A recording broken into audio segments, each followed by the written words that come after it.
Olá pessoal, mais um vídeo aqui no lugar do livro e hoje vamos falar de uma obra que não é de ficção, é um livro de título longo, é a coletânea de ensaios do David Foster Wallace, Ficando Longe do Fato de Já Estar Meio que Longe de Tudo. Então esse foi um livro que eu recebi da Companhia das Letras, fruto da parceria com o blog Catálise Crítica. E eu confesso que eu escolhi quase certo de que eu não gostaria do livro, porque, primeiro por se tratar de ensaios, e de um escritor que eu considerava assim, que havia muito hype em relação a ele, o David Foster Wallace. Ele realmente ficou mais conhecido depois de sua morte, depois que ele cometeu suicídio em 2008. Ele que é um escritor americano e que hoje ele é cultuado. E realmente há toda uma aura de gênio ao redor dele, principalmente por conta do Infinite Jest, que está sendo traduzido pela Companhia das Letras, inclusive. Eu até esqueci o nome, eu vou colocar aqui do lado o nome, a tradução, porque não é Piada Infinita. Eu esqueci o nome agora, mas porque o tradutor ele já traduziu o livro inteiro, ele disse que agora está escrevendo o livro. Então a previsão inicial era no segundo semestre do ano passado, então agora está sem previsão para sair aquela que é considerada a obra-prima do David Foster Wallace. Então, a primeira vez que eu ouvi falar dele foi vendo um livro, acho que quando eu estava nos Estados Unidos em 2012, que foi The Pale King, que é um livro incompleto. Ele se matou antes de terminar o livro, e mesmo assim ele foi publicado. Quando eu vi a capa do livro, o nome grande, The Pale King, algo como o rei pálido, eu imaginei que se tratasse de algum livro de fantasia medieval. E aí fui pesquisar depois, vi que não se tratava nada disso, óbvio, e perdi o interesse porque eu não tenho interesse nenhum em ler livros incompletos. Depois vi um pouco sobre o David Foster Wallace, li sobre o Infinite Jest, também não criei muito interesse porque era uma obra muito grande e ainda não traduzida para o português. Mas aí quando vi o lançamento desse livro em português, vi que ele era prefaciado pelo Daniel Galera, um escritor que eu admiro bastante. Então eu disse, não, vou dar uma chance, mas eu acho que o David Foster Wallace, um livro de ensaios dele não vai me agradar. Acabei lendo e gostei bastante. Eu terminei o livro com um pouco de nó na garganta. Eu explico porquê daqui a pouco. Mas falando um pouco, esse livro, o David Foster Wallace, ele além de escritor, ele era um acadêmico, era professor, dava aula de literatura, dava aula de escrita criativa. E ele na adolescência ele jogou tênis quase profissionalmente. Ele é um sujeito muito alto, quase 2 metros de altura. Tem uma cara meio de roqueiro, cabelo meio comprido. Está aqui a foto dele. E é um sujeito de muitos talentos.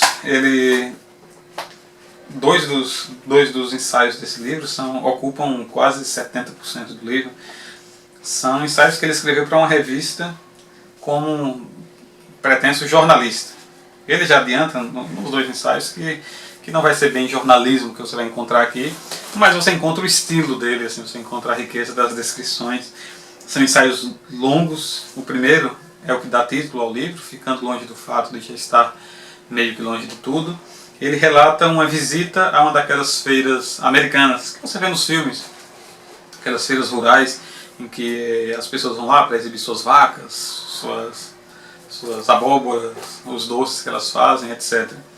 Então, eu demorei um pouco a engrenar nessa porque eu não tenho o menor interesse em feiras rurais americanas, mas o estilo dele é bem simples, é bem direto, muito sincero. Ele fala muito dele, das suas neuras, das suas obsessões, dos seus defeitos. Ele também tem uma visão bem curiosa e bem mordaz a respeito do americano médio. E assim, o segundo também é na mesma linha. Uma coisa supostamente divertida que eu nunca mais vou fazer, neste, que é mais longo ainda, são quase 130 páginas, ele relata uma viagem de 7 dias num cruzeiro pelo Caribe, um cruzeiro de luxo, também por essa revista. E esse eu achei melhor que o primeiro.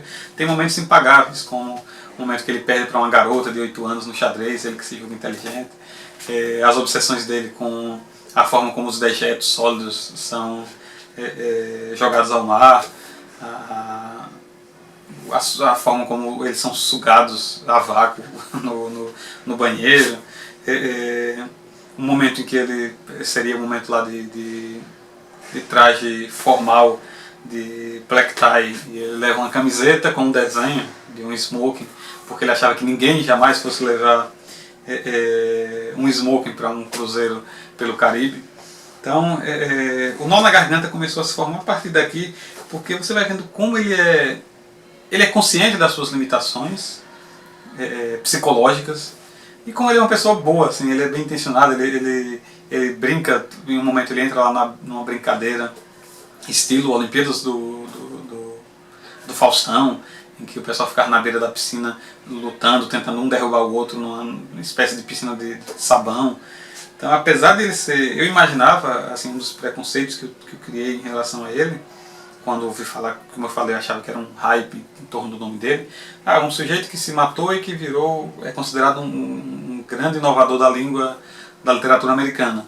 Então eu imaginava um sujeito recluso, um sujeito triste, que só escrevia coisa triste, coisa negativa, coisa para baixo.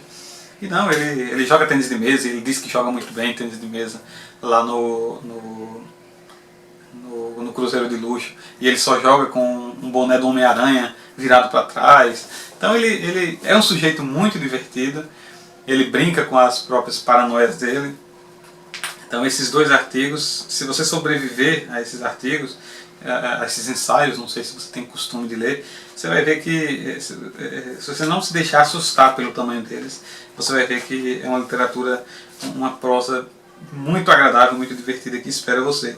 O terceiro é um comentário, um texto mais acadêmico sobre Kafka. O quarto ele é um texto curto que ele reflete sobre se é ético, se não é ético, você ferver lagostas vivas para fazer um prato delicioso.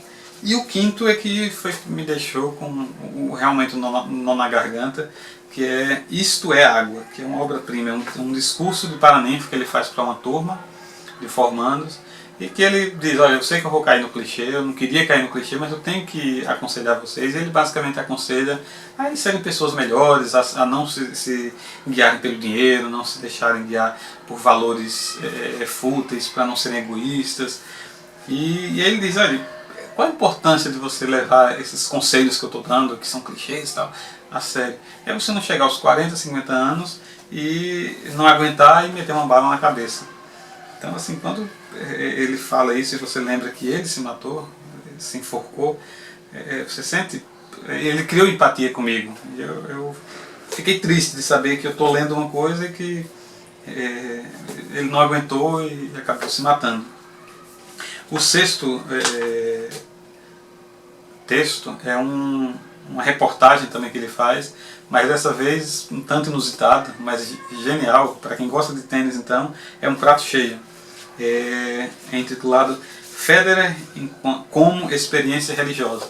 Ele narra do modo dele, não espere uma narração, não espere uma descrição do evento, mas ele comenta a final de Wimbledon 2006, quando Nadal estava despontando como uma ameaça a Federer, ainda não era o algoz que ele é hoje de Federer, e Federer encantava, ainda hoje ele encanta, mas como aquele homem imbatível que, segundo ele, né, numa época em que imperavam os power baselines, o Federer conseguia ser power baseline, mas conseguia ser tudo. E aí ele fala do momento Federer, que todo mundo que gosta de tênis e que já viu uma partida já teve o seu momento Federer, aquele momento que é uma experiência quase religiosa de presenciar algo que seria impossível, que uma pessoa normal, só um gênio conseguiria fazer, ou melhor, só Federer conseguiria fazer. Então, são esses os 6 artigos que compõem esse livro de ensaios. Eu sei que eu não conheço a ficção de David Foster Wallace a partir desse livro. Não conheço ainda. Eu vou comprar o Breves Entrevistas com Homens Hediondos, que é o livro de contos dele também lançado pela Companhia das Letras, e sem dúvida, assim que lançar o Infinite Jest, eu vou comprar, porque eu fiquei fã do David Foster Wallace a partir desses ensaios, e eu recomendo muito a leitura.